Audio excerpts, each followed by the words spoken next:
Thank you. So we're just going to welcome our panelists. Let me tell you a little bit about them. Why don't you just, you don't need to stand on the sideline. Why don't you just come here and I'll give some introduction. This is Heather Brown. Yeah, thank you. Let's give it up for Heather. Heather is, we know Heather. She's somewhat part of the REDX family because of Kent. And they've been working aggressively in real estate for a while now. And really, REDX is what gave them the confidence to go out and even have a real estate career. This is Mike Sherrard. Give it up for Mike.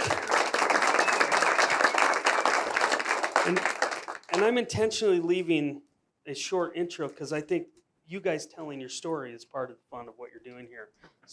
But Mike is from Canada. He's from Calgary, Alberta. And Mike has been doing real estate for a while. He's one of the top 30 realtors on social media. He is one of the realtors that doesn't have to prospect as aggressively as a lot of our customers because he's built such a sphere of influence that gives him sustainable business.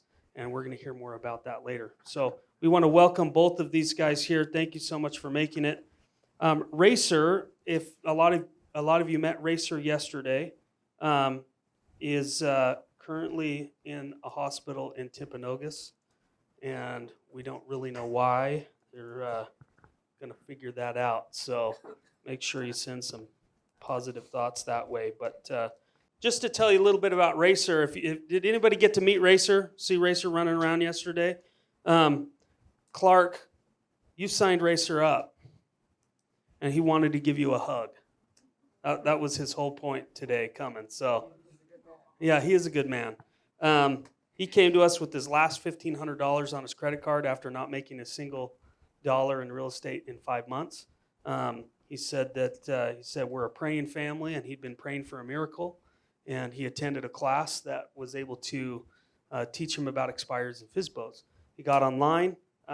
In one story, he told us one of the reasons why he liked REDX because he likes red, and that was a better color than some of the competitors. He didn't like orange, so he ended up signing up. The story he tells is that Clark would not let him get off the phone, and so he finally signed up, and then within what were his numbers last night?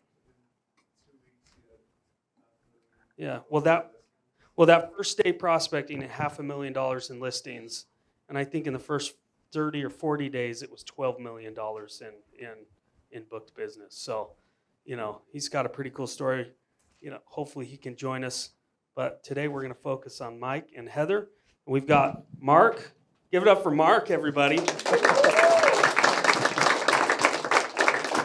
And this is pretty casual. They're going to tell some stories. If you have a question, there'll be time for questions. So make sure you jot those down so you don't lose that thought. And we'll go from there. This feels super casual up here, by the way. So, hey, I think we need to give Curtis and Justin and the marketing team a huge round of applause. They've been working really hard to organize this customer panel here today, and there's been a ton of effort that's gone into it. So, yeah, give it up for them.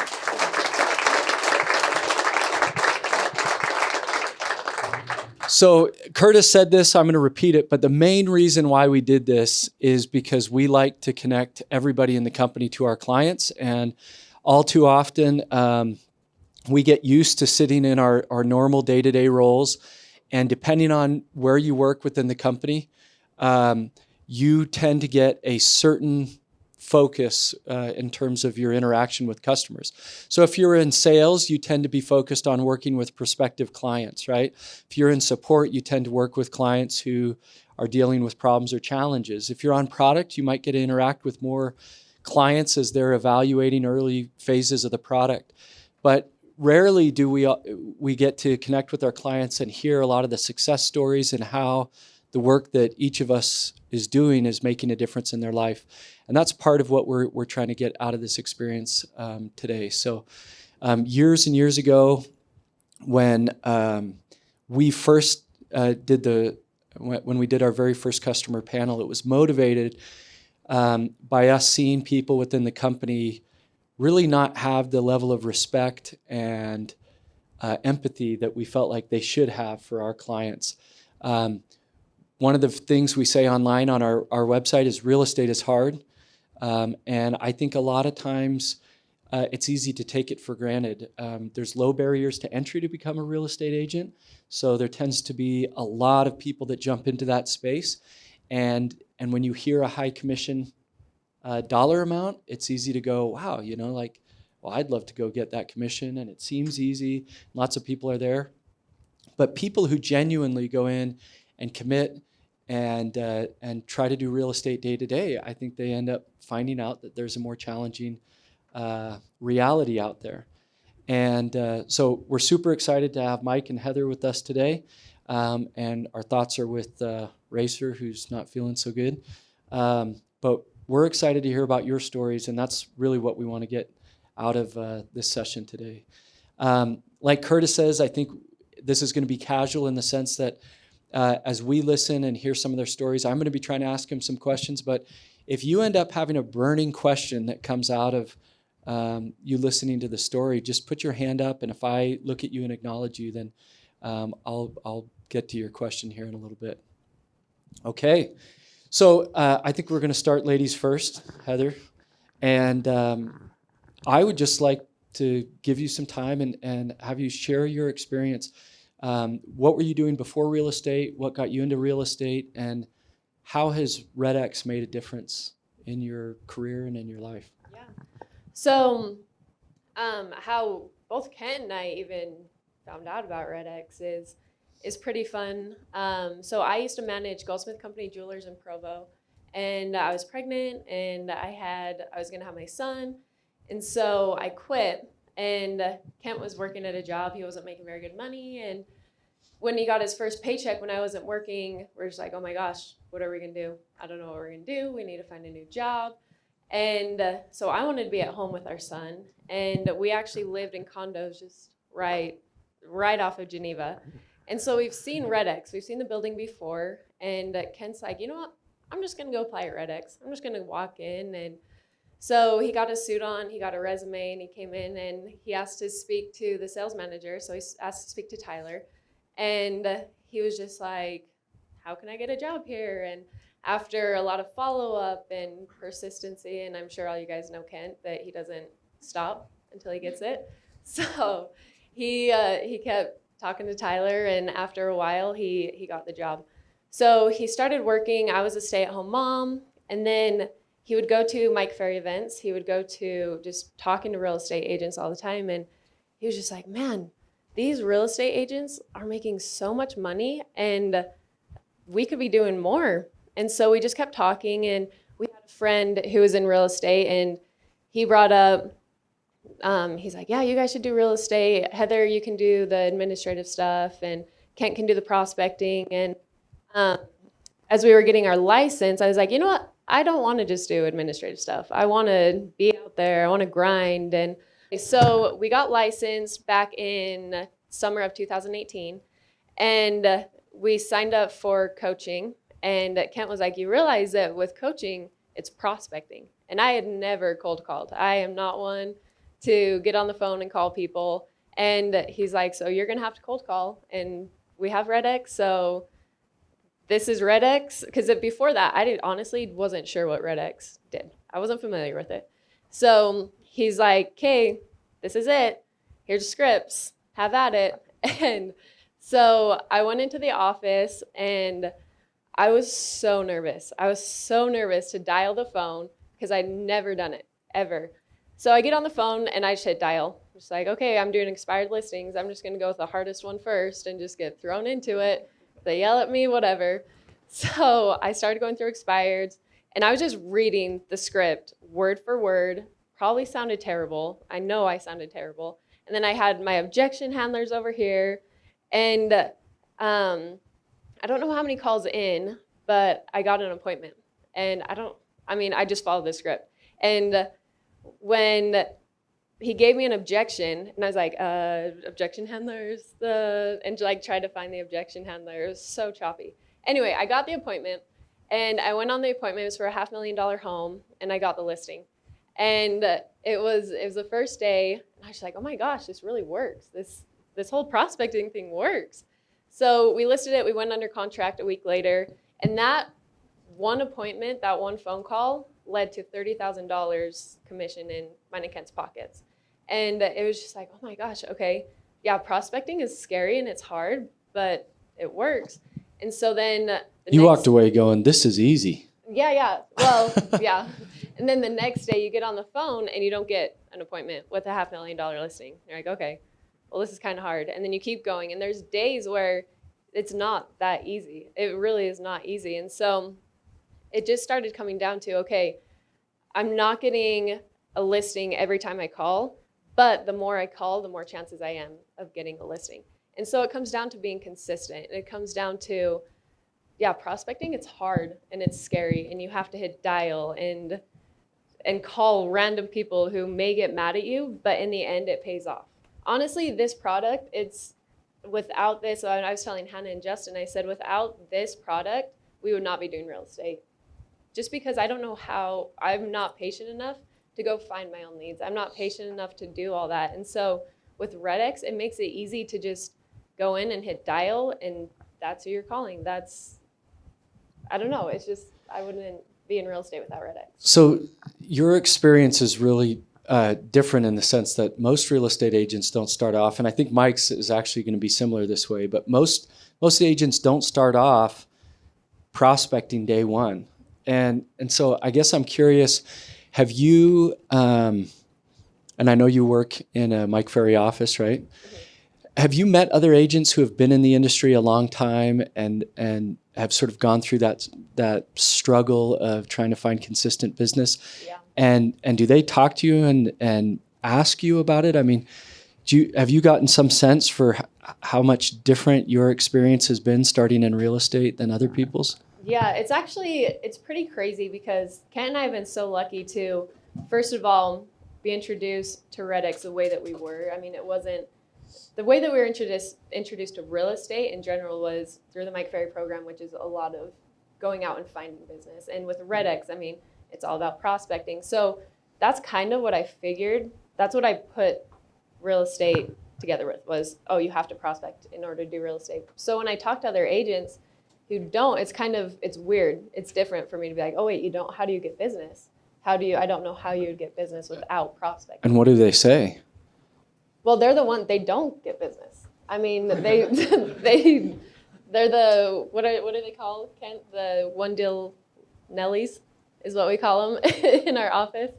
They don't. And that's why a lot of people quit, is because they go into real estate and they see these high producing agents who are making a lot of money, but they don't realize the work that goes into making that money and the fact that you have to go out, you have to create your business. And Kent and I have been talking about this a lot and we even talked about this the other day, that real estate is a business. It's not, you don't just go and just make calls and you're all of a sudden going to have all these clients. No, you have to get clients, you have to nurture clients, and then you have to put them into your sphere, and then that's going to be where your business is. So I love that REDX it's helping you create that business.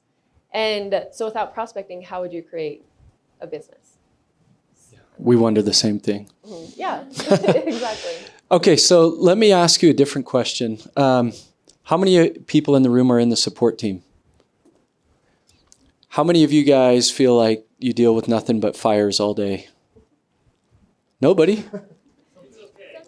It's okay?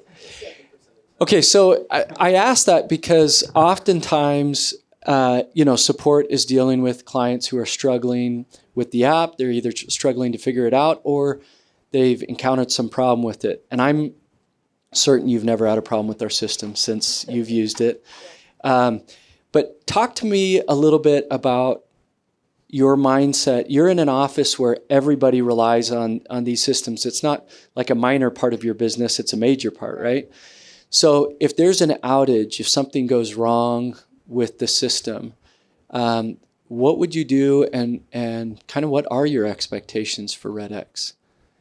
So honestly, okay, so real quick, the people who are probably calling you who are upset are probably the agents who are looking for an excuse not to prospect.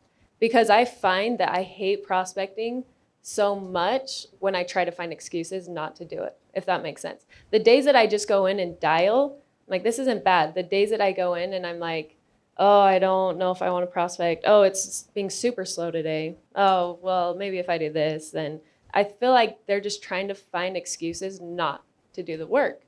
And so I think if they understand that, yeah, prospecting, it's not easy, but if you do it, you're going to see results. So, I mean, if the system goes out, then is that what you're talking about? If it goes out? Yeah. So, and part of it is I kind of want you to set expectations with our team members on what that impact looks like for you. So, if all of a sudden our system was out for a couple days, I mean, how impactful is that to you? And yeah, if you ended up on the phone with us, help give us an understanding of why that matters so much. So the reason why that matters is because if you're not consistently prospecting, you're not consistently getting people into your database. You're not consistently getting leads. So it costs us money when we're not calling people, when we're not prospecting, because prospecting is when we make our money. And so if the system is down or we're having issues with it, that's really where our money is coming from, is that prospecting. So one of the things I love that you shared was that mindset around dollars per hour earned, right? While prospecting. Is that something you track? Yeah. Yeah. So we track that. And that's honestly been a motivation to get us on the phone. Right. Prospect is, okay, if we want this kind of money, this is where we're going to earn it, is by calling. So if you are an avid prospector and you know that every hour that you're on the phone, you're making $250 to $500 an hour, something like that, and the system stops working, that you've got 250 to 500 reasons to pick up the phone and get really angry at somebody at REDX, right? With the hope that that's going to somehow get that system back online, right? So, and I think that's important for us to understand. I think it's easy sometimes to think, oh, well, you know, there's a workaround or there's a way to figure it out. But at that kind of dollar per hour, you don't want workarounds, right? You just want the system to work. So, okay, so how long have you been in real estate now? So, year and a half. Summer of 2018 is when we started. Okay. And talk to me about, again, often we talk to agents and they started off for several years never prospecting. And then the transformation is, wow, I became a prospecting agent and my life changed. You've started off in this business. You've been prospecting consistently. Has since day one, when you got a $30,000 or $500,000 commission listing, and then you were able to sell that, since that day one, you've now experienced the down days where things get a little bit harder. Tell me, how hard is real estate? You know, is it harder than people think? Oh, yeah. Okay. Yeah, and is. explain that. So Kent and I, when we got into it, I mean, again, we go to an office that it's a lot of top producers in Utah. And so I think going into it, we saw that and we're like, that's going to be us. If we're around them, if we're doing what they're doing, which, yeah, if we are doing what they're doing, we're going to be at that level. But, and we talked to Curtis about this yesterday. We went in with the expectations that we were going to be where these agents are who have been in the industry for 35 years, who have been in the industry for 15 years. So when we went in, we're like, yeah, we're new, but we're also going to be on the same level as them. And so it was a good slap in the face to just start prospecting and hearing these no's and not getting listing appointments that we go on, because it's like, oh wait, there's more involved in real estate than just prospecting, I guess. It's more of a business. And so prospecting is a huge part, but there's also a lot more to it that I don't think Kent and I realized going into real estate. And we thought, yeah, we're going to go in, we're going to make all this money our first year. And the first day when I got that listing, I was like, oh yeah, this is easy. But then, yeah, you have your down days, and you have a lot of down days. And it's all about that consistency and keeping up. And what we've learned a big thing that we've taken from our brokerage is when you get a listing appointment, don't celebrate. Get another one. It's a constant, you got to just keep grinding and keep going, because as soon as you stop, then your business also stops. So talk to me about the combination of like skills and discipline. I think a lot of agents, again, you get a quick win, you get a listing, you sell something. I mean, in fact, I think there's a lot of agents who start off in the industry and they get that first hit, sell, and that's sort of this drug, right? That gets them going. That seemed like easier money. And then after that, they can't line up the second deal. And I'm talking non-prospecting agents typically. But I think a lot of people falsely look at high-producing agents and say to themselves, oh, they can do it, I can do it. But there's a huge gap between skills, it seems like, and discipline. Talk to me about that. Elaborate. What are the skills that you've had to learn to develop or are still developing? And what does discipline really look like? And maybe you feel like you've already reached that mark already in certain areas, or describe some of these other top producing agents and what does discipline in their mind look like? So I think it comes down to a schedule. I think the biggest thing is creating a schedule and following it. So you have your prospecting time, prospect in that time. Don't do other things during that time. And just being disciplined when you prospect. Don't check your email. Don't get on Facebook. Don't do different things like that. Like, focus on what you're scheduled to be doing throughout the day.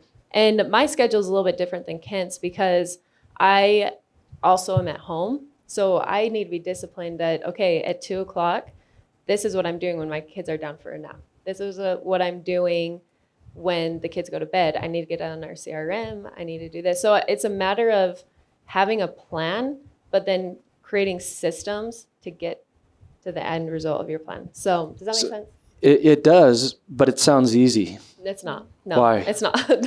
It's easier said than done because things come up. I mean, you get to the office and you hear people talking. You don't want to prospect. You'd rather go talk to someone else. You don't want to sit on the phone for 3 hours, so you wander around. It's hard to stay in an office and prospect for 3.5 hours. It's hard to, okay, my kids are down.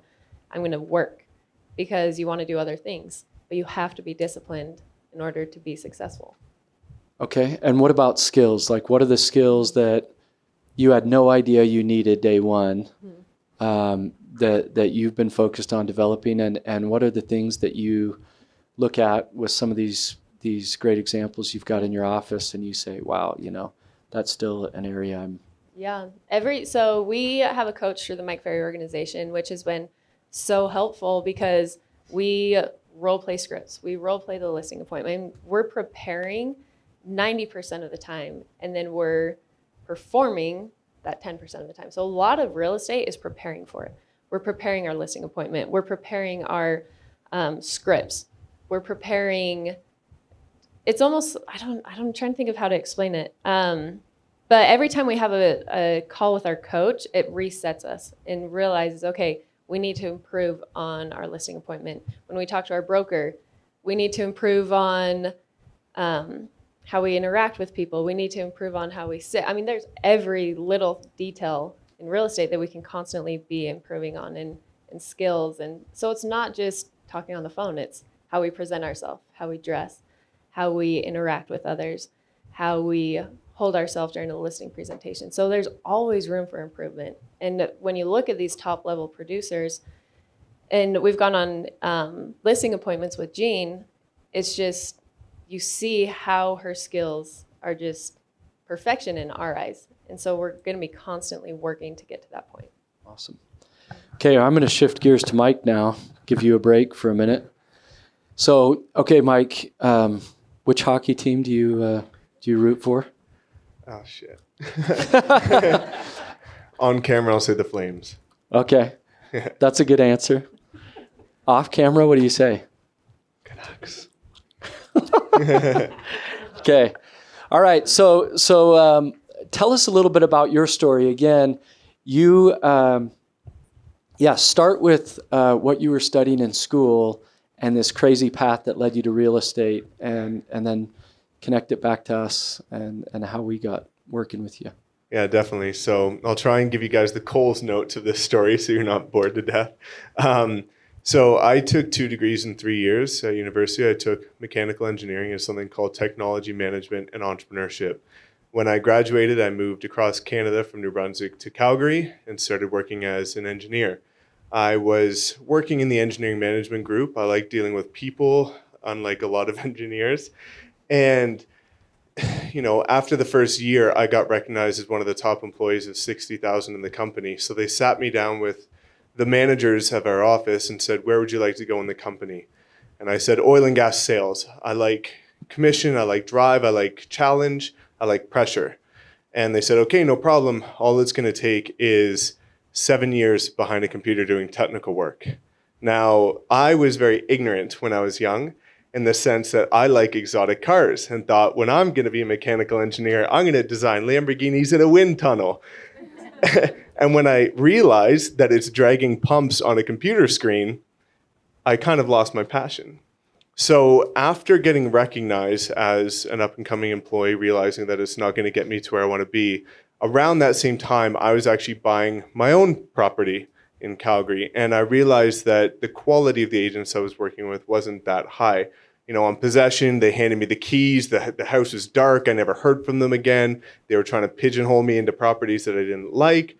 But also through watching videos of, people that are in your company, Greg McDaniel, things like that, I realized that a lot of the agents in the States were doing stuff that people in Canada weren't. So I kind of saw an opportunity to get out of a corporate job, get into something where I can test myself, learn sales, learn techniques, and maybe get paid accordingly. So I quit engineering and got into real estate.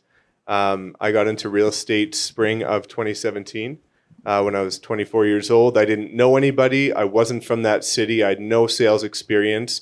So I'll tie it all back in with REDX. But long story short, my first year of real estate, I ended up becoming a top producer in my city, ranked top 30 realtor in the world on social media, featured on podcasts, things like that around the world. And it just blew up from there.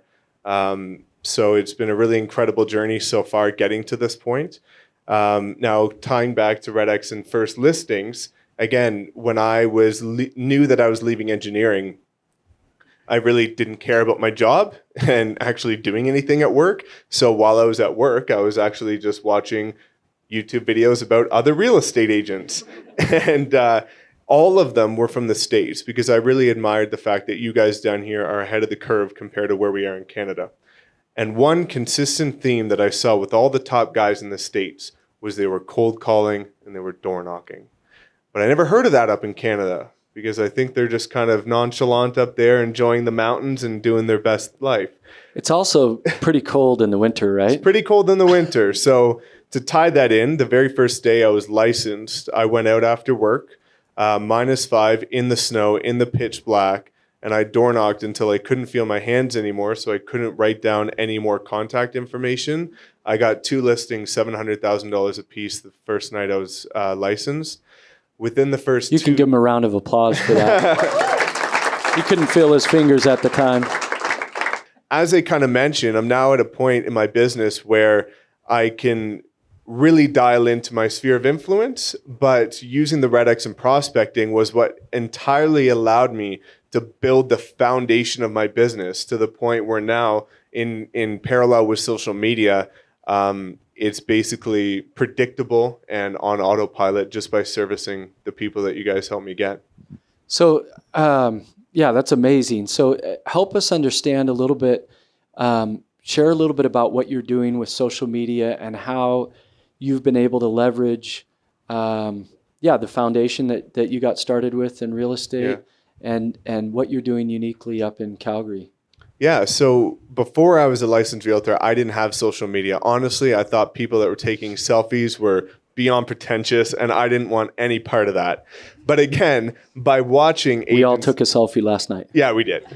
I might have taken a few, but to be honest, again, watching agents in the States, I saw the ones that were crushing it were actively using social media, because at 24 years old of age, you know, in a new city, not knowing anyone, how was I going to get myself out there? I had to prospect, was one way I could do it, by putting the boots on the ground or putting the Bluetooth headphone on, and using social media. And those were the only two ways I could build a sphere from not having any, because I was too young. The average price point in our city is too high for people our age to buy. And I didn't know anyone. So I had to go out and build that sphere. So I downloaded Instagram the day I got my license, and I knew nothing what I was doing. My first photo was my headshot. My second photo was a photo I took from Google. It was a set of stairs with motivational quotes on them, and I photoshopped my logo onto it. And that was my second photo. And that's what I did. But then I started learning the power of it. And ironically, when we were doing the podcast this morning, what I was explaining to Justin was a lot of my business comes from Instagram, people direct messaging me, because they saw the hustle of how I was using the REDX and door knocking. And what I mean by that is, you look at top entrepreneurs out there and they talk about document, don't create. People think, as we talked about, that it's a walk in the park to be a realtor. They think that you can just walk in there. We've got communities in our city that average price point's $2 million. They think, hey, I'm going to go list that, get 30 grand, and I'm good, right? That's not the case. But people don't know that's not the case. They think our commission is too high because they see we list it and it gets sold, but they don't see that it took 6 months of hell to get that listing, right? So what I wanted to do is show people behind the scenes of who we truly are and the effort that goes into this business. Also, like myself, I should say, our city is the worst market currently in North America. So only 30% of homes actually sell that get listed. So I wanted to show people that not only does it require hard work and diligence and persistence to do well in real estate, but you can do well when the economy sucks. And there's no excuses to blame an external force when you can still succeed.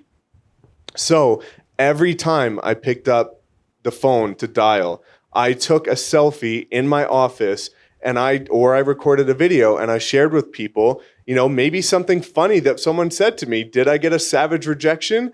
People loved hearing about that because they thought it was comedic. Did I actually get an awesome listing appointment? People loved to hear about that because they saw that my efforts were getting rewarded and it was becoming the fruits of my labor. So it was a great way to document using your platform to get success, but also build credibility through my hard work. Same with door knocking. I use Instagram a lot for door knocking. I've got a bright purple BMW, and I would door knock different communities. You can, when you're tagging on Instagram and putting your location, you can put the location of a community. So every time I would go out and door knock, I would take a selfie of me holding my flyers, my purple car in behind, and I would tag the community. And because I got so much engagement, I would show up first on every community page. So people started getting familiar with me to the point that the last time I door knocked a community, a 57-year-old woman answered the door. I've got purple shoelaces on all my dress shoes. And she looked down at my shoes and said, "Are you the guy that drives that purple car?" And I'm like, "Yes."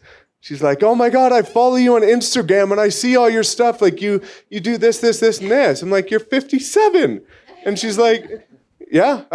So from a little design cue, but it's by sharing the journey, right? And something I love about prospecting is because not a lot of Canadian agents are doing it, it was really easy to stand out. And I was calling people that were saying they've lived there for 25, 30 years, saying I was the first agent to ever call them in their life. Wow. And I thought it was the only way. I didn't know any other way of real estate, but picking up the damn phone, putting the boots on the ground and hustling for it. Okay, so to restate, your social media strategy has been, in part, sharing your journey as an agent with everybody within your community. And you're saying that that has helped them maybe develop more empathy for what you do, number one, and helped communicate the value of what you offer to them? Yeah, so, it's, at the end of the day, why do we like shows like $1 Million Listing and Selling Sunset? We like it because we get to see behind the scenes of what goes on in real estate. The problem is in Utah and in Calgary, there's no $1 million listing. So who's going to be the agent that's going to show people what actually happens? I decided it was going to be me, right? So I wanted to show people the wins, the losses, the failures, the journey. And by doing that, they actually felt like they were a part of me. I see people at the mall, they come up to me and they'll bring up something I posted on my story that I forgot a year ago, right? But also it gave credibility in terms of my work ethic because, go ahead. No, you go ahead. Well, I was just going to say, one thing that was humbling for me is I go to bed at midnight, I wake up at 4 every day. I do that because that's my lifestyle. Now, there's a woman that direct messaged me last year. She had a $1.5 million house to sell, wanted to buy a $2 million house. Ironically, her husband's the top commercial agent in Calgary who's best friends with the majority of top realtors. She direct messaged me saying that she wants me to list her house and help them buy a house. Because of my work ethic in this terrible market, she was seeing me knocking, calling, door knocking. And she said that if somebody's going to work that hard to get a listing, I can't imagine what they're going to do when they actually get it. That is awesome. Yeah, and she betrayed all of her husband's connections and relationships in the process, right? Well, yeah, they ironically just got a divorce, so I'm in the clear. I had no part in that divorce. Yeah. To be clear. So that's amazing. So you're saying in a lot of ways, the work you're doing through social media, it's creating a connection with the community and you, and part of prospecting, even door knocking, right? You're trying to build that connection, but you're trying to do it in a much shorter period of time while you're on their doorstep, while you're on the phone. But social media seems like it's giving you this opportunity to slowly nurture that relationship with people, and then you're finding that they're starting to reach out to you through direct message and stuff like that and target you that way. Yeah, I think, I thought it was the perfect blend as a new realtor. And I'm not saying the way I did it is the right way to do it. But for me, logically thinking, I said, well, if I can predict numbers and I can say at least I can get in front and meet this many people per day, whether it be through calling or knocking, but also say I can blend that with new tech and 24/7 around the clock, get in front of this many people, that's the perfect way to blend old school traditional with new school modern and get business, right? And for me, one of the hardest things I found as an entrepreneur is accountability, right? When you don't have a boss, if I don't call, no one says anything about it. If I don't knock, no one says anything about it. So I play for pressure and always believe that behind pressure is where great things happen. So I was always putting as much pressure on my shoulders as possible, which came by the way of calling. And I like, oftentimes in videos, I like to draw parallels between fitness and business because I think there's a lot of both of those that attribute to each other. And I find cold calling is actually like a spin class. Nobody wants to go to spin. They hate their life. But when they get out of it, they feel like $1 million. The way that I developed a love for calling and knocking was the fact that I hated it, right? The hardest door is your car door in terms of getting out and knocking. Same with calling. The hardest phone to pick up is your own. So I started just making it about the rush and how well I felt after. Because as selfish as this sounds, after I finished calling for 3 hours and hitting my daily quota, I intuitively felt like I just outworked every agent in my city. And that was getting me one step closer to becoming a top producer. So I found this lust for outworking people and winning. And it came by dialing and knowing that subconsciously I was doing something a little bit extra that others weren't doing. So your business relies on a lot of underlying technology and systems, right? REDX is one part of that. But help us understand that pressure that you've created for yourself, that pressure to perform. How does that translate into expectations that you have for the companies you work with and their ability to perform?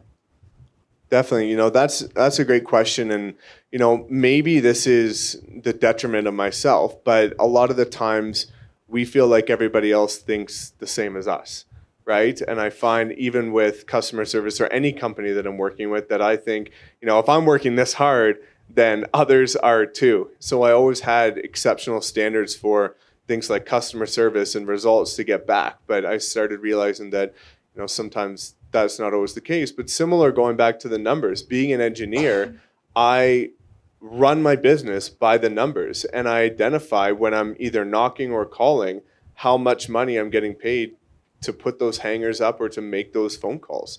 And that was a big motivator for me. So understanding that I might be losing money, that's a tough call to make for somebody that's competitive.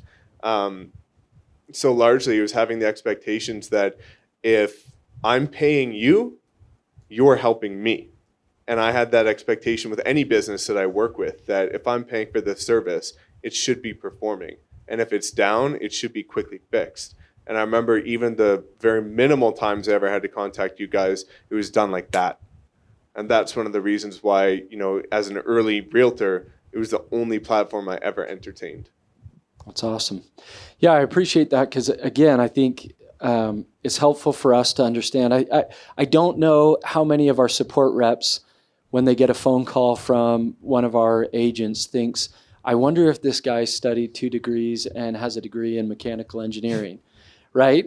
And yet, you know, it could be that's the person that you're talking to, and the issue is not that they can figure it out or not figure out the problem. The issue is they expect the system to work, and they shouldn't have to worry about it, right? And so part of our challenge, I think, is ensuring that we're always providing that high level of customer experience and customer service so that you can do the things that you need to do to be successful.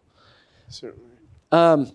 Okay, so can you share a little bit, Mike? You work with a lot of other agents too, and now you've got another part of your business where agents are coming to you for advice. Do you work with a lot of agents who, you know, unlike Heather and Kent and your experience even, they've started off in real estate, and again, maybe help us understand what do they do to sort of survive, because it's an enigma to us. They sort of seem to waffle through the industry for years. But do you work with some of these agents, and when they come to you and say, look, I want to take my business to the next level, what advice do you give, and how do you view a company like REDX being able to help in that equation? I will not work with somebody that's not prospecting, period. Because I believe that if you're not willing to get uncomfortable and do something that's proven to work just because you're scared or nervous, that you shouldn't have a license. And I think a lot of people... So what you're saying is anybody who doesn't prospect shouldn't be a licensed real estate agent? I believe that if you're not willing to do the practice of the trade and do what's helped so many people, that you should have a license, but you're likely going to lose it naturally. Okay. But, you know, one thing that I have to say is using things like REDX and door knocking, it has taught me so much more as a human than just putting money in my pocket. What do you mean? Before I was a realtor, I was not the most outgoing person. I also wasn't good at handling or steering conversations. I was not that persuasive. As an engineer? That's crazy. Yeah, what a shame. But I was lacking a lot of traits that help anybody in any business. And I found by using something like prospecting and getting comfortable, uncomfortable, and constantly being in a state where you have to think on your feet, it taught me so much more than I could ever imagine that will help me in relationships. Every aspect of your life can learn from these types of situations. So I think prospecting doesn't just put money in your pocket, it builds character as a human. And especially for any general entrepreneur, because these are traits that you cannot put a price on. If you can, we are always selling. Everybody's selling. If you want to marry someone, you have to sell yourself to the other person, in theory, right?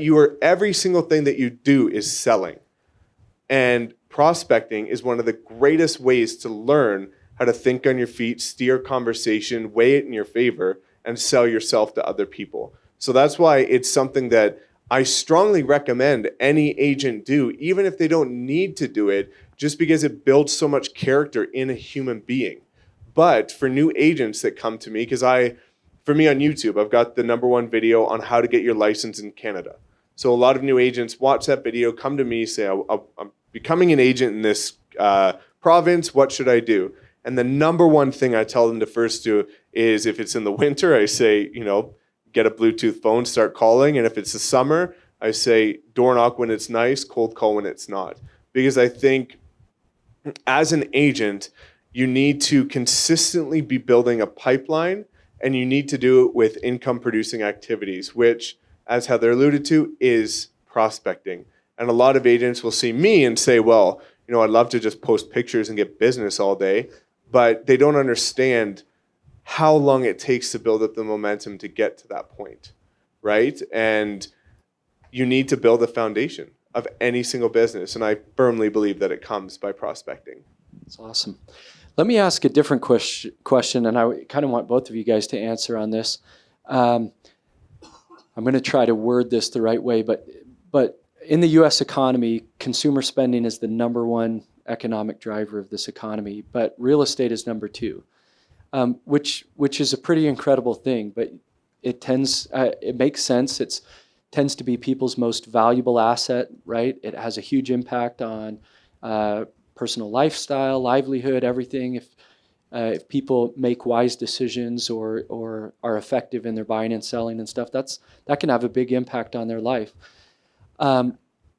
In your role, and you'll see in a few more questions where I'm going with this, but I'm curious, do you get a sense for that type of responsibility as you work with consumers and you're helping them transact in real estate, buying and selling? Do you get a sense that you're involved in a really major part of their life and a major economic driver in the U.S. and Canada? Big time. One thing that I always made a promise to myself is that I will treat my clients' money like it's my money.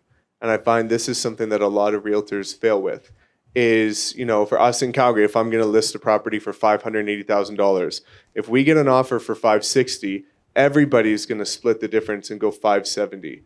Well, if I save them $1,500 and go to $571,500 just by negotiating harder, I just paid for their legal fees. And I always promise myself that I will never split the difference. And by doing that, I've built so much trust with clients. A lot of people think when you're working with a buyer's agent that it doesn't make the slightest difference. But by tracking, again, going back to numbers, by tracking the money that I save sellers and that I save buyers whenever they're buying or selling, I have stats that I can show of why it would be advantageous to work with me solely based on negotiation, right? So I think it's important to treat it like it's you're invested in that transaction because people worked extremely hard to get to that point. And it's a big turning point in their life. Similarly, I think it's important to make the overall experience memorable, right? One of the things that tainted my buying experience was when I showed up on possession day, one of the two agents was there, gave me the keys, house is cold, lights were off, and never saw them again. So I started doing very lavish, over-the-top things for every single client on possession day, regardless of what price point the home was, right? Whether it be $100,000 or 1.1 million, they were going to get an experience that they would never, ever forget with me. Heather, what about you? Do you get the sense that, like, when you're working with consumers, that the work you're doing is affecting them, could be affecting them in a major way? And do you have any anecdotes or, again, stories from people you've worked with?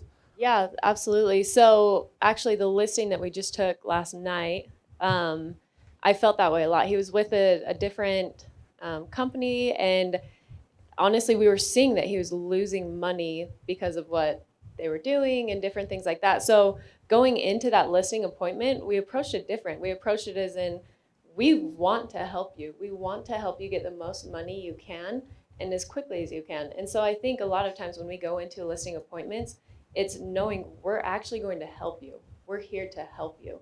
And I think that needs to be a mindset of real estate agents is, look, this is our profession, but we also want what's best for you, and we are here to help. And I like what you said, that you want to make it a memorable experience for them. This is a huge deal. Real estate is one of the biggest investments that they have, and so you want to make it smooth. You want to make it a good experience for them. And I think people need real estate agents because they get too emotionally attached into a transaction. Whereas a real estate agent, I feel like we can be more level-headed, but we also want what's best for our clients. So I feel like we have a better balance on dealing with the emotional, but also getting the deal closed. Okay.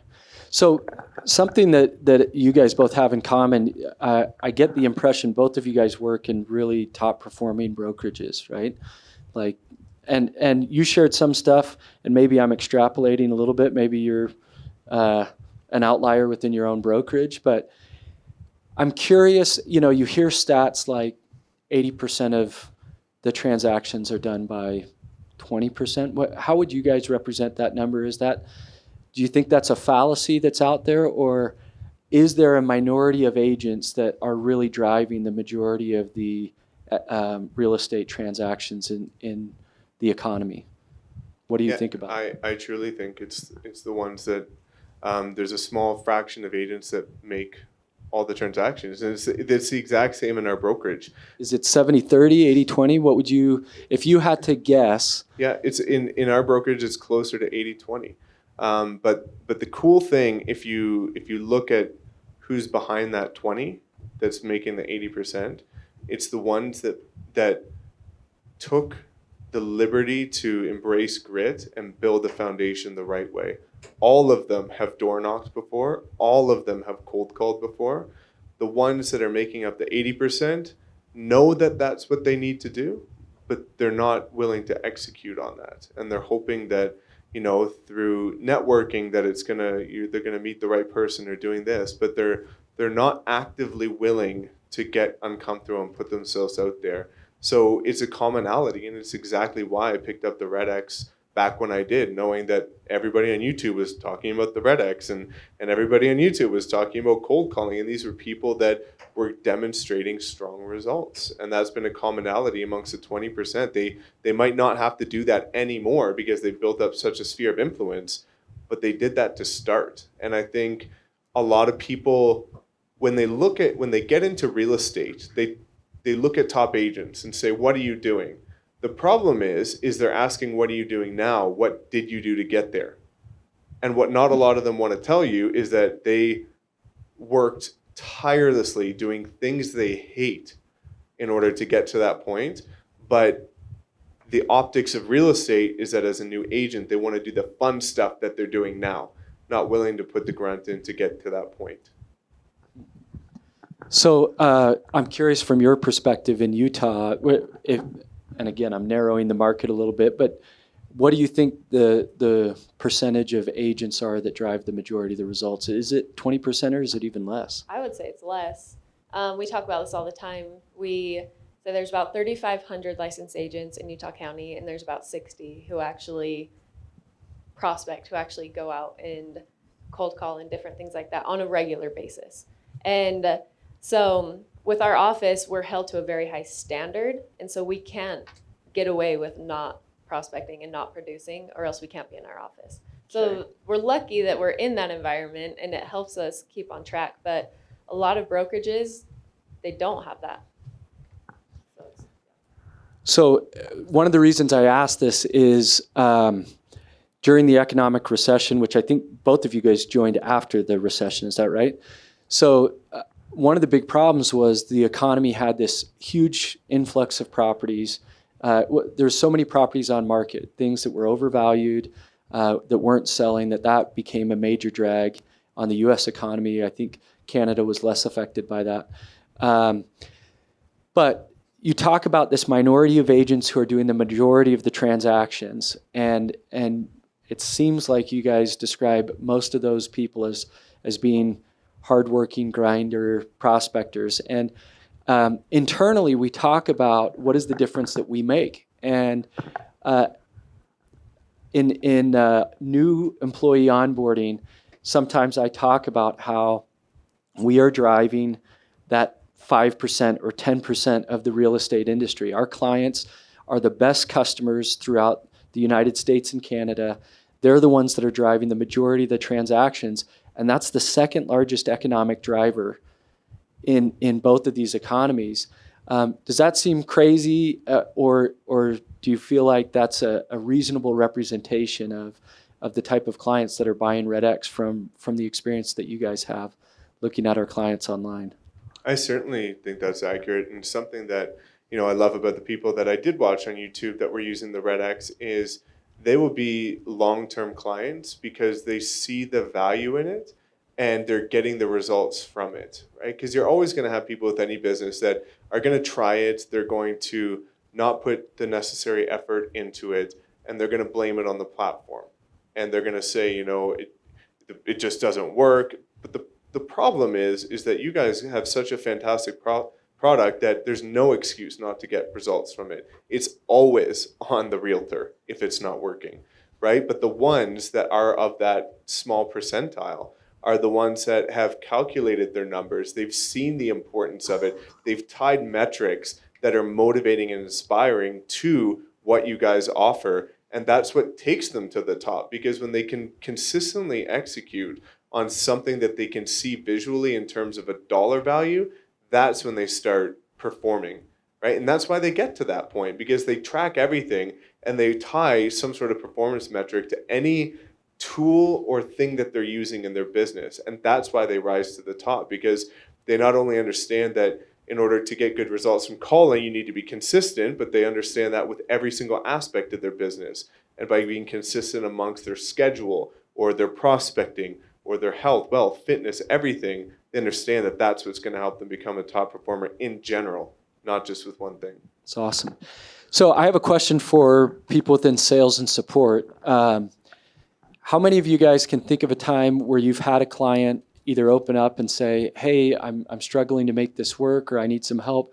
Does that happen often, where you have clients almost asking for help on how to be productive prospecting with our system? And can anybody think of a time where that's happened? Yeah? I had a call yesterday. It was an older woman, probably in her 60s. She said she hadn't prospected in over 5 years because she was terrified to pick up the phone. And I encouraged her, helped her, set up some leads, set up a plan to call. And I said, you have to do this every day. You have to schedule time and just dive right in and do it. I hope she does. She said she would. That's awesome. So let's put you guys in a coaching role. So if you guys were helping manage our customer success team, and this was a common type of call, one of the challenges that we deal with is we have customers who hope that we're going to make a difference in their business, but they're not sure. They don't know. We have clients who know because they've watched you on YouTube or McDaniels or somebody else, prospecting. So they know it can make a difference, but they haven't experienced it themselves. And then we also have these other clients who have actually experienced the effect. So the major difference is the people who hope, but they don't know, they are way more likely to blame us because they're not certain of where the fault lies or what the challenges are. A lot of times people who know that it works, they've seen other people and automatically they're like, I don't sound like that guy. I need to get my scripts down. They start looking more introspectively on what is the difference between me versus them on the phone, right? How would you guys, what coaching advice could you give to our staff in working with agents who they're giving it a go, right? They want to try to be successful at this. How would you coach the new agent or the agent who's invested with REDX, but they're trying to get some success. They want to get over to that experience category. What advice would you guys offer? So 2 things. This is something that I actually did the very first week that I picked up the REDX before I started prospecting areas that I really cared about. And I talked about this with Justin this morning, is one of the primary reasons why realtors are going to fail with cold calling or door knocking or any method of prospecting is their own script and their own ability to objection handle and steer conversation and drive the end result that they're looking for. So practice is really important, but oftentimes it's hard to practice with another person because it's not a real scenario. It's kind of staged. So what I did for the first week with the REDX is I started calling areas in my city that I didn't want to win business in. There's certain areas in Calgary that just aren't my target demographic, And I used it to practice my sales skills because I didn't care if I got the listing. So I wasn't so nervous that, damn, like this is in a community I want to farm. If I don't get this listing and I call them again, they're going to remember me. I started targeting areas that I simply just weren't ever going to be in my farm area. And by being more relaxed, not being tied to the end result of having to get that listing, I was so much more in the motion and natural with my conversation. Well, and your mindset was also, this is practice, Exactly. right? Like anything I win through this is gravy. Did you end up winning business in the areas you didn't want to? Yeah, so I ended up getting business. I ended up referring it to people that were actually friends of mine that specialized in those areas, and I just took a cut of their commission. But it was a fantastic way to put yourself in a real scenario, not role-playing with other people, but getting real, authentic objections. And I found that was a good way to do it. And Wow. then, another way is, again, going back to, not to beat a dead horse, but finding a way to tie important metrics to it so that they know that every call they're making $5 or something like that, right? Because a lot of people have trouble understanding the notion of delayed gratification. So if you tell them that they're going to have to make 300 calls and they might get one appointment, or they're going to tell you that after you get that appointment, it might take 3 months to close them, that is really hard for people to grasp, right? Just because it's so far out, it's so much effort to invest. But if you're able to say, look, it might not be the most glorious thing, but every time you pick up that phone, you're going to make $60, or every call is worth $5 to you.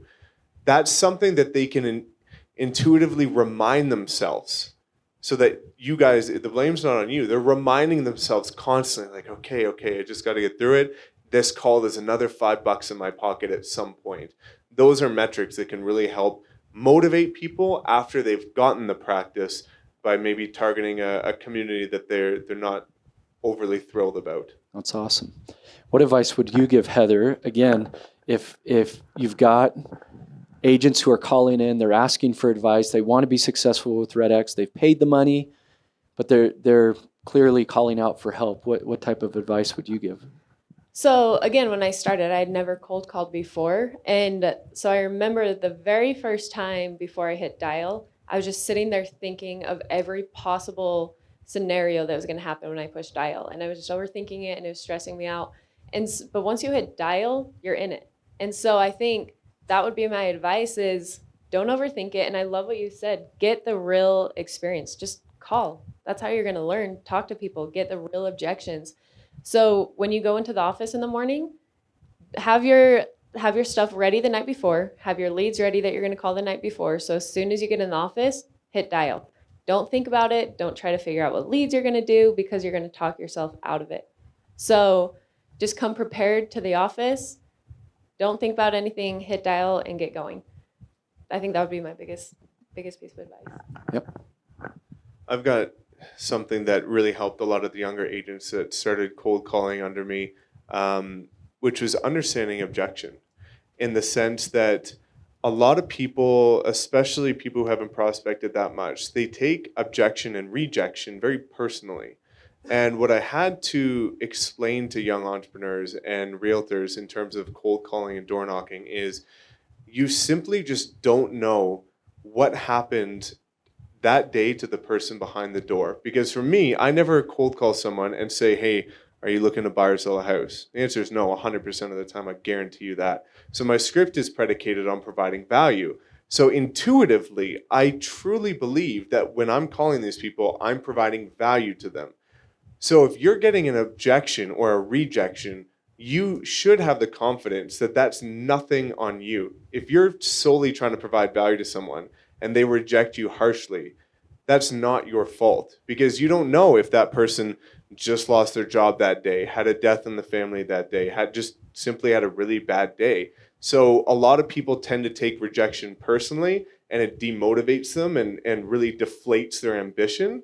But if you can tie it to the fact that you're doing something good, and if they have a negative reaction, that's on them, not on you, it really helps them kind of move past and say, okay, sucks to be in their position, but on to the next one. That really helped keep people pushing when they started going through the trenches. And are you saying that you feel like some people, they're approaching cold calling Completely. almost like, I'm about to inconvenience these people, as opposed to, look, your house hasn't been sold in 6 months and I'm calling to help you find a solution. That difference in mindset can be, If major in terms of the outcome. 100%. If you go into cold calling or door knocking and intuitively believe that you're soliciting, because I get a lot of people saying, Mike, I don't want to go door knock. I feel like I'm soliciting, or I don't want to cold call. I feel like I'm annoying them.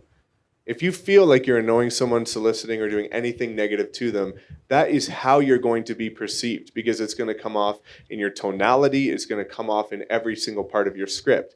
But for me, I deeply believed from the bottom of my heart that if they are going to sell, I was going to do the best of my ability to make sure that they had the best experience. So I believed that I was the best person for the job and that I could provide more value than anyone else. So whenever I picked up that phone, that's how people perceived me, is they actually would openly tell me, you seem genuine. I came across people when I was calling and knocking saying, we weren't thinking of making a move at all, but you came with so much energy and excitement and put the little bug in our ear that we actually might want to. And they ended up doing that. I helped, I think, 7 people last year sell that never even considered making a move at all, just by getting in touch, but coming with excitement, energy, showing them that I was having fun on the journey. And I think a lot of people have that, need to go through that paradigm shift of, if you don't believe you're providing value to someone, no one else is going to believe you're providing value to them either. So you need to go through a big mindset shift and believe the service that you're offering to other people. For people in our support team, I mean, do we feel like that sometimes is the problem? Can you ever sense when the customer is hesitant to make the calls because maybe their mindset is in the wrong place? I'm going to inconvenience the people I'm calling, as opposed to I'm calling to help. Do you guys see that a lot? Okay. So yeah, I mean, I think that's an awesome thing. If you sense that, to sort of say, hey, look, the question you should ask yourself, are you calling because you're trying to inconvenience the person? Or do you think it would help them if you could help them sell the home? And if maybe that gets them regrounded and questions those beliefs a little bit. That's cool. What other questions? Do you guys have any questions you guys can think of that you would like to ask these 2 top producers as related to some of the challenges we deal with as we're on the phone with agents? For both of you, which of our services would you recommend? So for me, I was always using the FSBOs because we don't have expireds in Canada, and the dialer. So those are the 2 bread and butter for my business. But we're about to test you out with for rent by owner, right?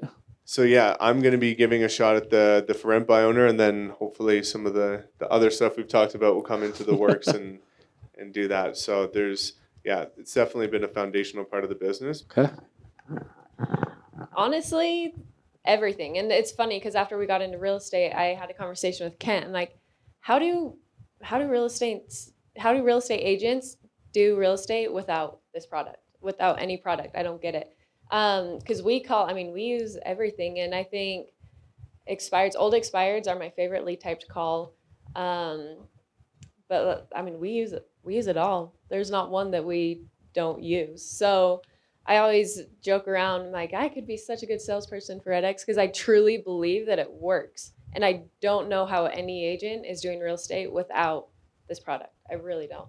So let me ask her a question maybe in a different way. If, again, in Canada, it's a little more limited, but if somebody came to you and said, look, they got expireds, they got FSBOs, they got for rent by owner, they got geo leads, they got pre-foreclosures, but I got a limited budget, where should I start? What lead would you start them on, and why?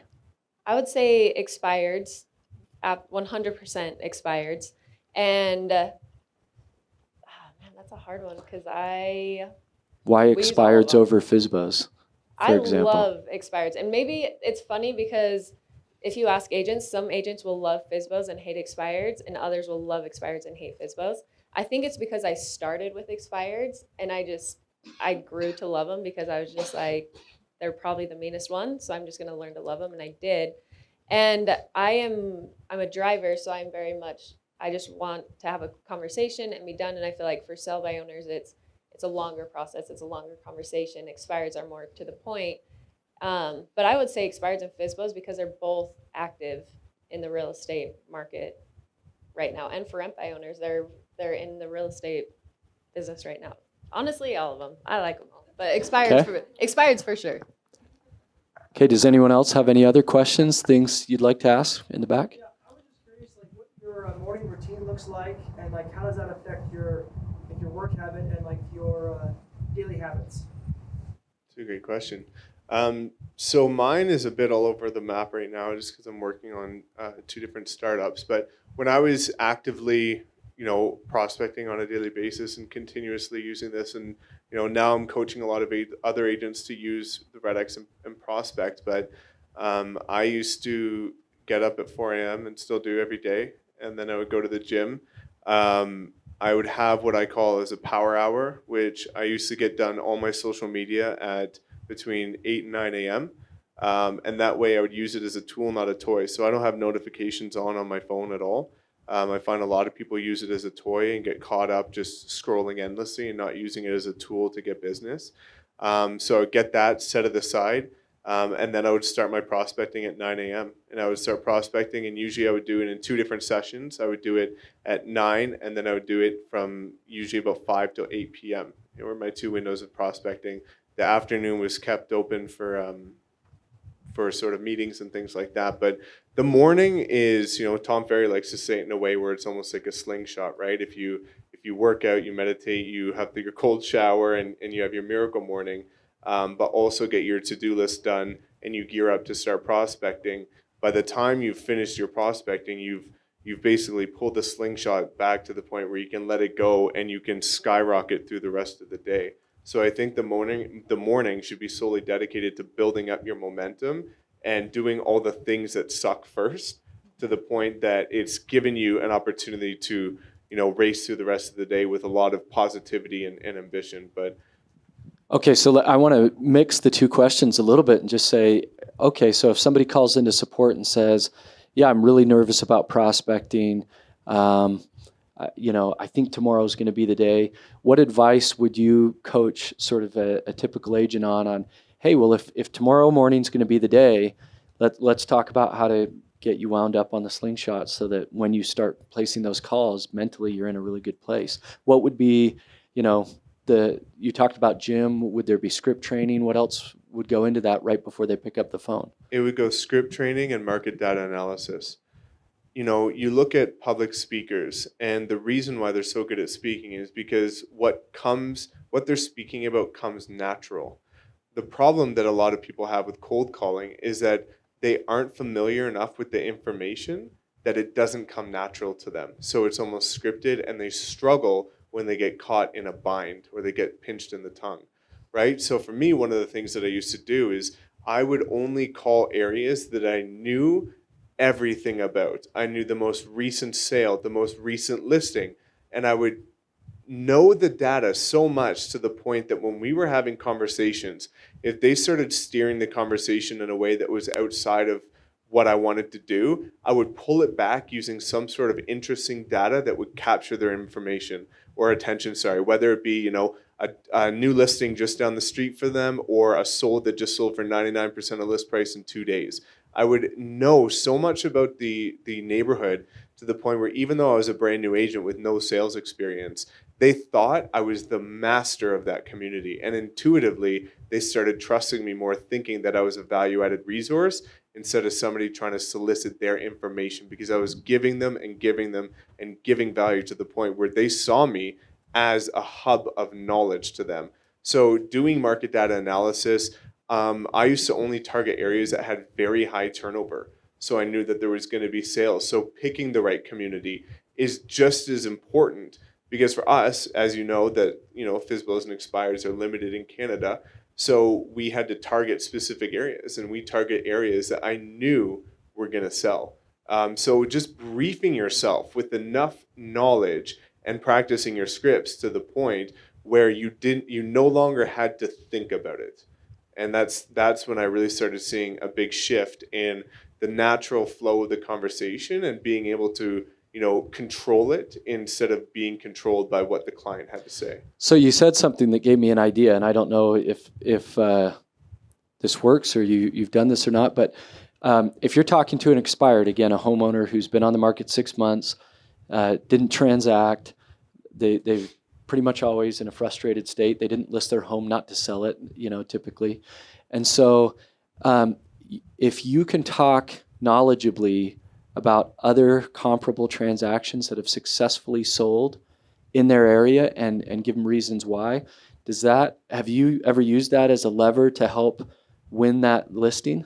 All the time, because using your example of expireds, which we can't do up there, what we could do is look at which properties expired and either call the community or door knock the community. Right. And what I would do is I was always studying that community, and as soon as I came across that one address, I knew every single thing that went wrong with that property, so I could speak to them with knowledge to the point where they felt like I was the only person that could get the job done, because I knew exactly what went wrong previously. So studying is always the king. Just as Heather said, it was a fantastic way is 90% preparation, 10% execution. And a lot of people do it the other way. They think, I got to wing it anyway. I don't know who's going to answer, so who really cares? And they just start dialing. But they're so unprepared that as soon as someone does pick up, they panic, they mumble up what they're trying to say, and they fail. But if you prepare to the point where you're ready to execute and you can think on your feet naturally, that's when you're going to start to see a huge shift in your results.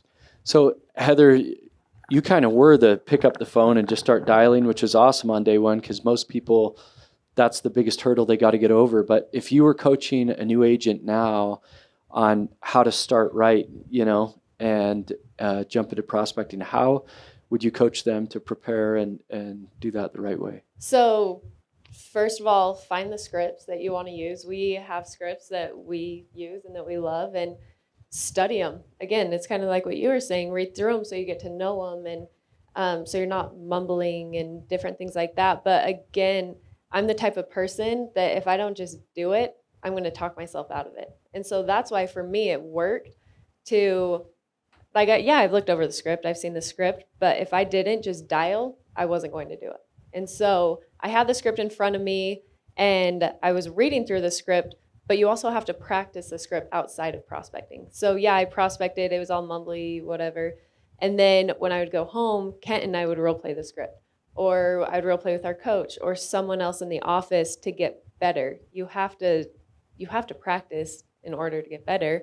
And so outside of prospecting, I was working on it. I was reading through the script. And our coach, she would have us write down the scripts from memory. And then we would see how far we could get on the script. And then we would study the rest of it. And then the next time, see if we could go further, just to really ingrain it in our minds so we were prepared. Yeah. I've got one tiny quick thing to say is one thing that actually really helped me was adjusting the script, in the sense that I was using Tom Ferry's scripts because that's what a lot of people recommended to me, and I was looking at the Mike Ferry scripts, but not every line in those scripts was natural to me. So what I did is actually through practice and trial and doing my own thing, I was able to basically take their scripts and reword it in a way that sounded natural to my personality and myself. I still got the same point across.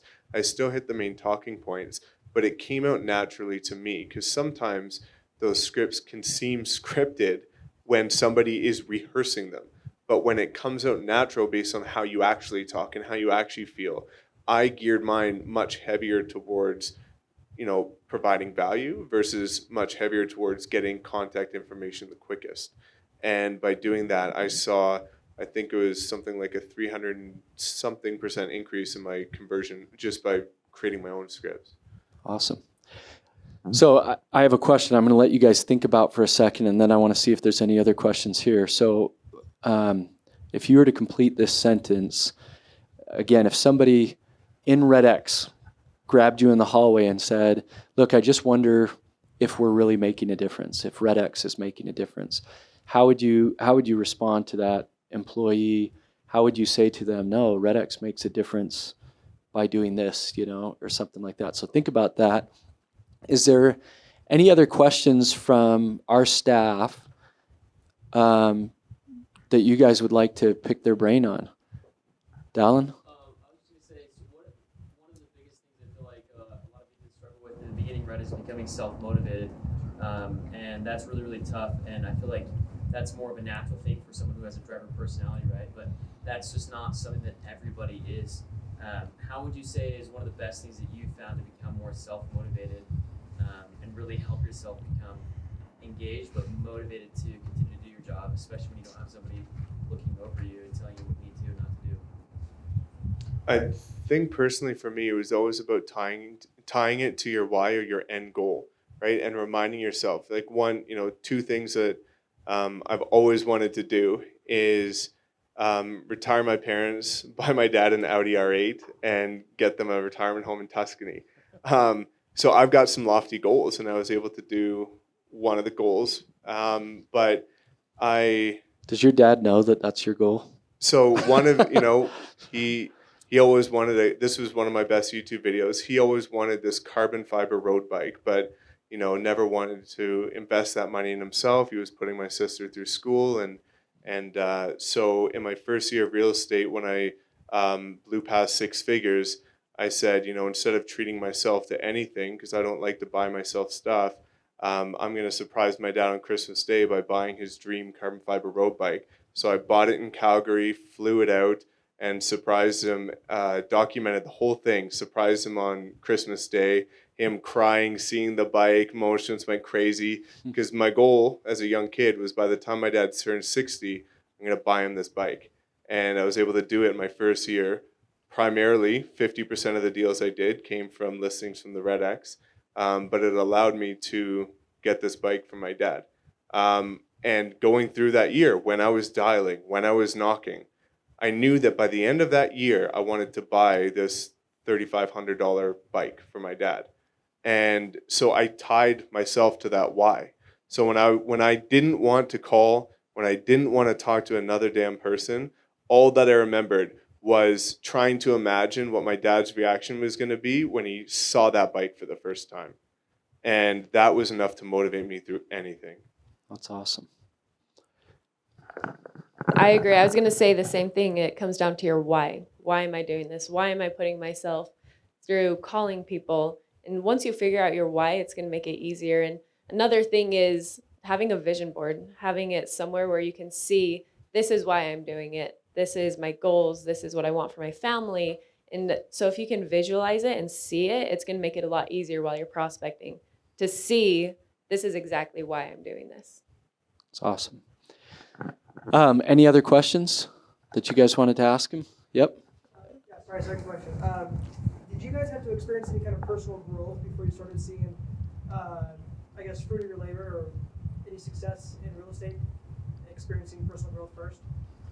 Yeah, definitely. For me, as mentioned, being in an engineering job with no sales training and no idea of what to do, or, even as going back to social media, for example, I was so anti-social media, it wasn't even funny. I didn't have any social media accounts before getting my license, but I knew that it was relevant, and I knew that I had to do that in order to stand out in a modern way.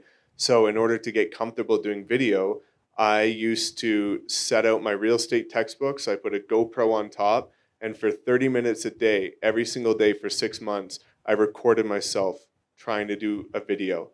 And it got to the point where after 6 months, I could finally upload my first YouTube video. And that was a big growth aspect for me, because I was so uncomfortable in front of camera that I couldn't fathom other people watching me. That it really took a lot of personal development to be able to call people, get rejected, go out and put myself in door knock and realize that they're going to slam the door on me, and create video content. And that was a huge motivator, which opened up a world of doors now to me just by becoming comfortable with that.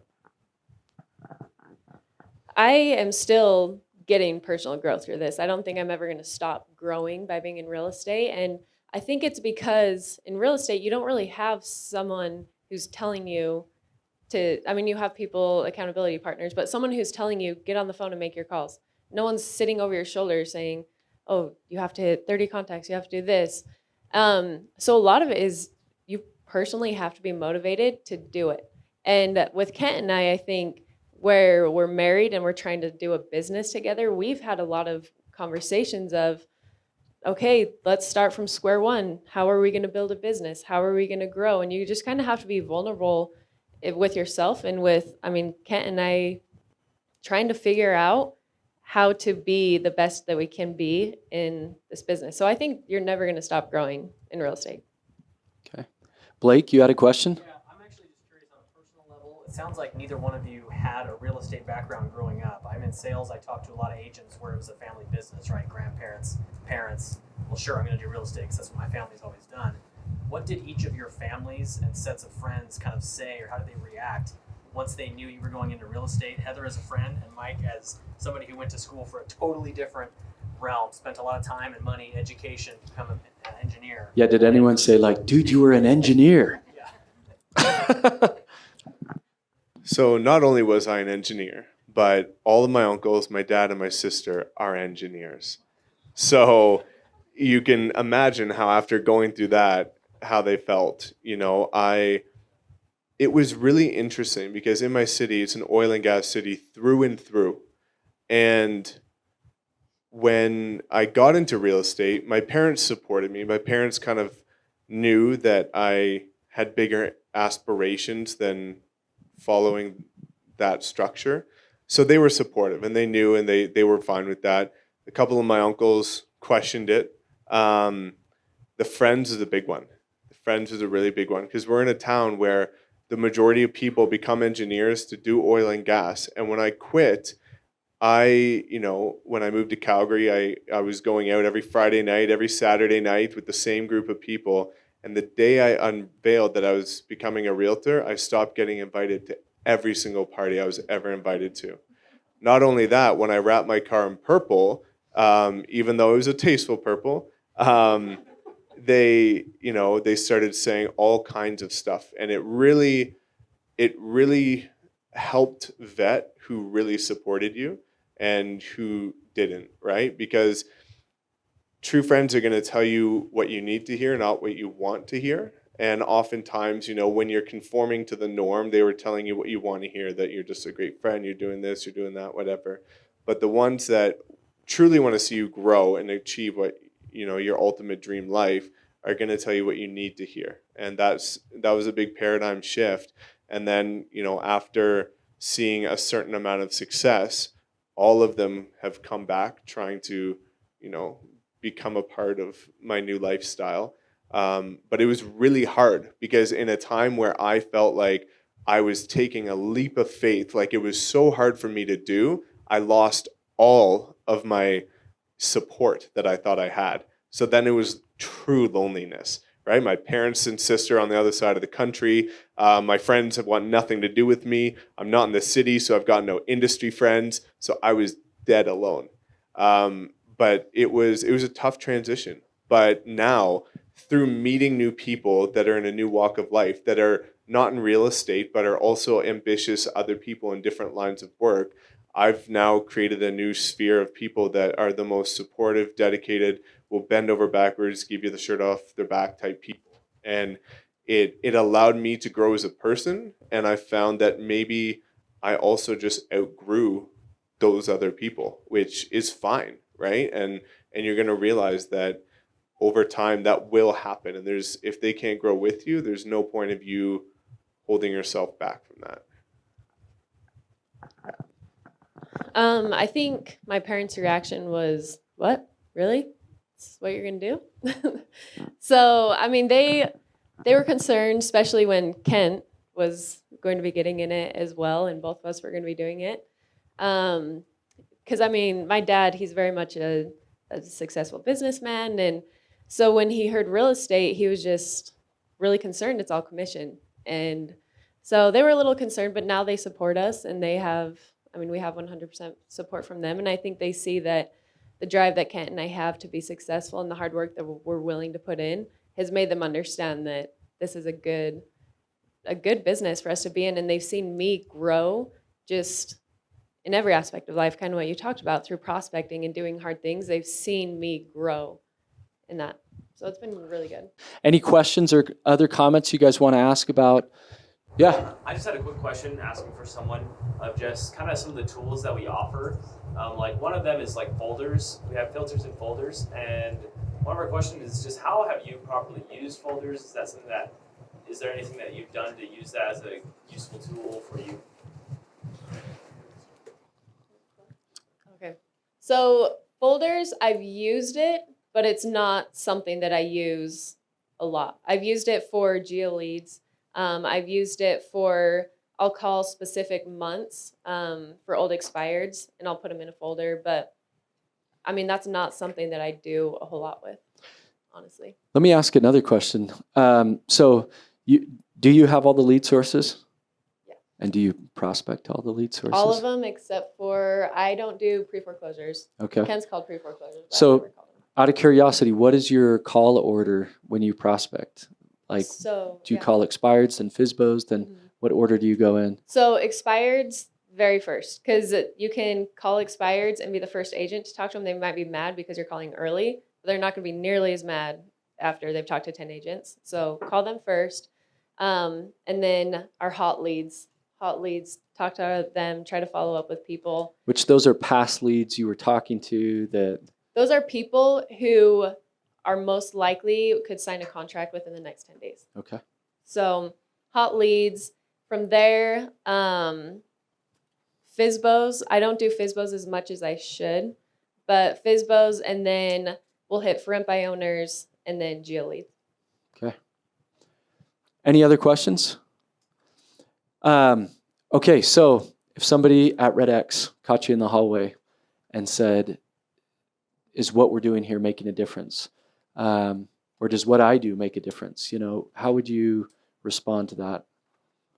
Yeah, it's made all the difference. I can promise you I would not be in real estate if it wasn't for REDX. And that our business relies on REDX. So we wouldn't have a business without you or without REDX. So it really is, it's everything to our real estate business.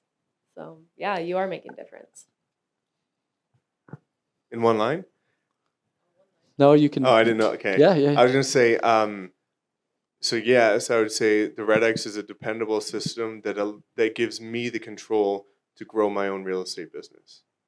In the sense that you guys have built out a rigid, dependable back end and platform that I truly can depend on for when I need to grow my business.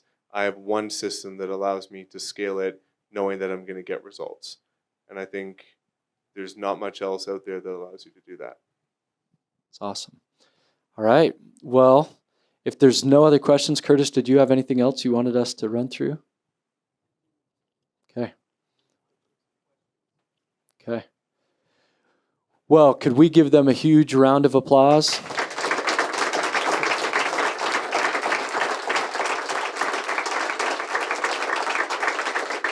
Yeah, and I want to thank you guys. We've loved having you both come out here. Again, our thoughts are with Bracer, who's not doing too good, I guess, at the moment. But anyways, yeah, we've just appreciated you guys coming out. It's such a pleasure for us to sort of connect with our clients, understand what makes you guys tick. And our desire is genuinely to help all of our customers create a sustainable business. We recognize it's a tough business you guys are in. And I think you guys are just both great examples of hard work and grit and pushing through to help see great results. And that makes us happy because we want to see people be successful on our platform. So thank you for everything you guys do too. Thank you. You know, you guys have treated us like absolute gold. And I think it's incredible to come see the dynamic of the office because, you know, sometimes when I'm up in Canada, I don't know that customer support's here. Right? I don't know that you guys aren't. It's not in India. Yeah, well, that's what I mean, right? And I don't know that. And Yeah.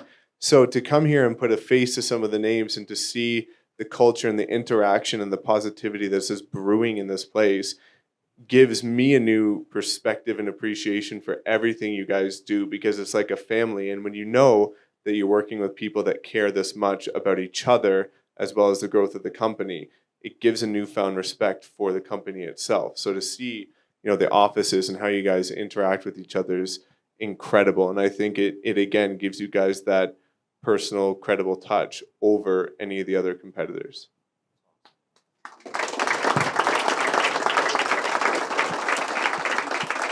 Okay, well, we're going to wrap up. I'll turn it back over to you, and then if there's any, if you guys want to find these guys in the hall here before we race them off, maybe you can say hi.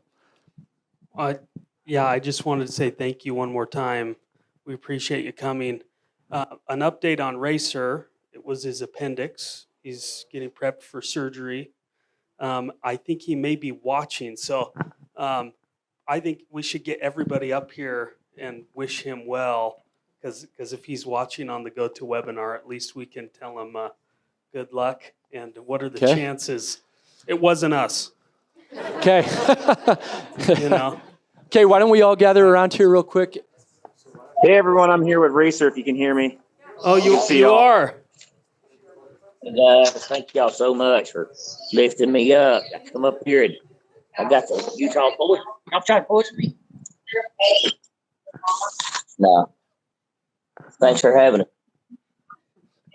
Okay, well, Racer, hopefully you can see everybody here. Can you see us waving? I can, yeah. Oh man.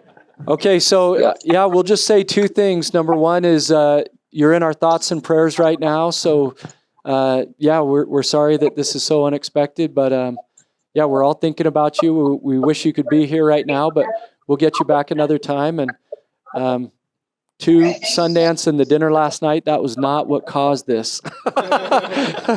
So no, we wish you luck, and we're super. Yeah, you're in our thoughts and prayers. So let's everybody give him a cheer. Hey, Racer. Better. Hey. All right, man, I love y'all. Thank you so much. That's a wrap. Thank y'all. Thanks, everybody.